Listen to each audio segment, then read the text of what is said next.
ইমাম, আবার সে একটা সংগঠনের নেতা, সে মসজিদে 6 বছরের মেয়েকে ধর্ষণ করেছে। এই যে বিষয়গুলো, সেগুলো কিন্তু সাথে সাথে এই সরকার গুরুত্ব সহকারে দায়িত্ব নিয়ে তাদেরকে গ্রেফতারের আওতায় আনছে। আপনারা দেখেছেন। আমি কোনো দলের কথা বলতে চাই না। গতকালকে দেখেছেন যে ছেলেটা অনেক জায়গায় প্রমাণ দিয়ে অনেকে বলেছে যে সে দাঁড়িপাল্লার কাজ করতো মিরপুরে।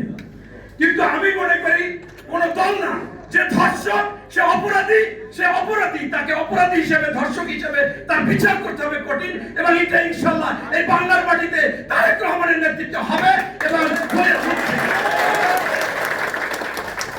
এটাই হচ্ছে আমার আজকের কথা। তাই সর্বোপরি আপনাদেরকে আহ্বান জানাবো যে এই কুচক্রী মহল, তারা কোন নিয়ম কানুন তোয়াক্কা না করে যুক্তি ছাড়া বিভিন্ন সময় আন্দোলন সংগ্রামের কথা বলতেছে, তারা কোনো কিছু পাচ্ছে না। এই জন্য আমাদের সতর্ক থাকতে হবে।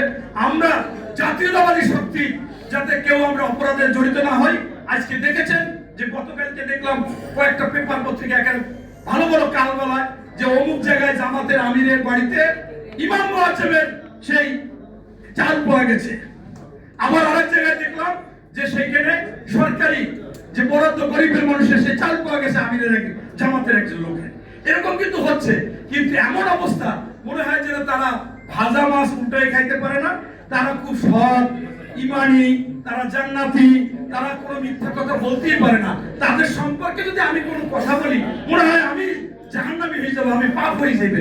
অথচ হাতে নাতে সাংবাদিকরা ধরে ধরে সবগুলো প্রচার করতেছে। এবং এই জামাতের আমিরের যে উপদেষ্টা, সে নাকি ইন্টার পাস করে নাই, সে ডক্টরেট লাগাইয়া আবার শ্বশুর বাড়ি গিয়ে সেই কাজের মেয়েকে ধর্ষণ করেছে। বড় বড় পেপার আসতেছে, অথচ এরা নাকি এগুলো করতেই পারে।